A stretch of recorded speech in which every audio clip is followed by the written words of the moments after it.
Namaste, hello, and welcome back to another video on Hamsavahini Vajra Astra. I'm Ohuna. Today's video is going to be about a quick update on all that I've been reading so far for the Lady with the Lamp Readathon, as well as another book which I did pick up, which was a very interesting middle grade book. Of course, I've not completed it, but I will share the story that I've been reading so far. Now, before I start off, I would like to mention that I am not in Kolkata, so I won't be filming any video till I get back, which will be a few weeks from now, and I will be regularly uploading these voiceover videos wherein I will be sharing everything that I've been reading. So now let's come down to the Lady with the Lamp Readathon. So this week I did pick up two new books. The first book that I did pick up was a very short book, which is In the Footsteps of Florence Nightingale, which are the memoirs of a QA. Now, QA, as we all know, is Queen Alexandra's nursing army corps.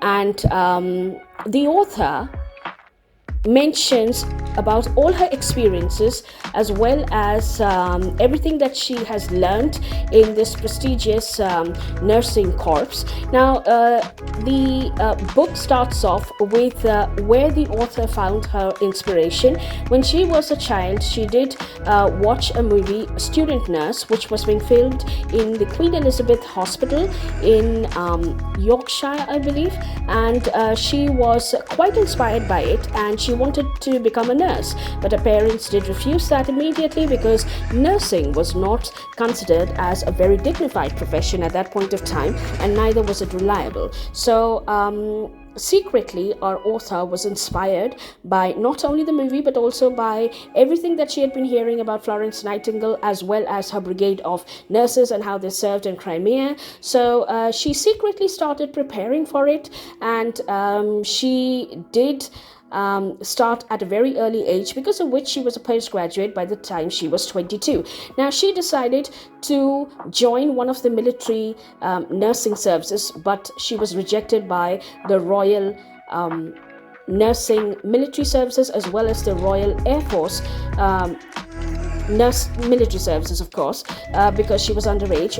However, during that point of time, Queen Alexandra did form her military nursing corps for the army, and she was selected for it, and she went for different postings, and she learned quite a lot. One of the very interesting parts that I did read so far was her posting in Colchester, where she did witness the lady in grey, who is a famous apparition whom I've read about, at least in all the ghost stories. So it's about this lady who was a serving nurse, and she was so dedicated to her profession that even after she expired and she became a ghost, her apparition is usually witnessed wherever there is an impending death.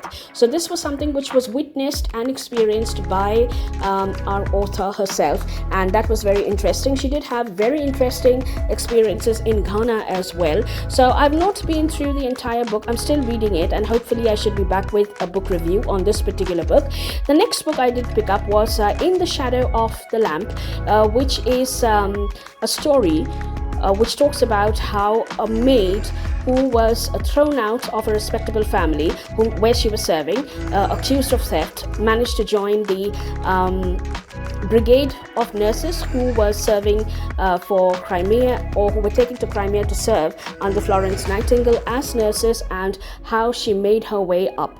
So this is a very interesting story, because it talks about the plight of domestic helpers during that time, and what competition they had, and the jealousies that they had to face against each other, and the accusations which they had to bear, even though they could not prove themselves innocent. So it's a very interesting read. So it talks about our main protagonist, who joins a very respectable family as a scullery maid, and she makes her way towards to the parlour maid. So her colleagues who are still scullery maids do not accept this, and they are very jealous. They too want to become parlour maids, and they frame her of a theft, and she's accused by the head butler, and she's thrown out of the family with a warning that if she is seen anywhere near the grounds of that particular family, she will be arrested and handed over to the police. So during those days, a domestic maid being handed over to the police meant that they probably would be shown as a mad woman. So trying to avoid that fate, the girl starts walking to and fro, and on the streets she does hear about the selection of nurses selection of nurses for Florence Nightingale's brigade, who was serving in Crimea. And because she did do some work wherein she did tend to some sick people, she immediately tries to apply for it, but then she's rejected the first time because she does not have a written recommendation or a list of recommendations of all that she has been doing so far in the last family that she served. So she tries to train herself to write her own application, and then she goes forward with it, and how she manages to reach the brigade along with Florence, to serve Florence Nightingale, and how she trains under her and becomes a very good nurse, and she comes back and makes her family proud. And this is something of a story which does portray struggle, determination and strength, which was present in British women during those days, because circumstances were such that they either had to follow their fate or they had to change it. So the courage which is shown by this protagonist is absolutely wonderful. So I'm currently reading it, and I hope I'll be back with a book review on this particular book. The third book that I just started, which is a middle grade read, which is of course not for this readathon, is called Witch, which has been written by Finbar, Hawkins, and it talks about the witch hunt in which a woman who is accused of being a witch, of course she is a witch and she does have magical powers, but then she tries to save her two daughters, and she makes them flee before the witch hunters come and find her.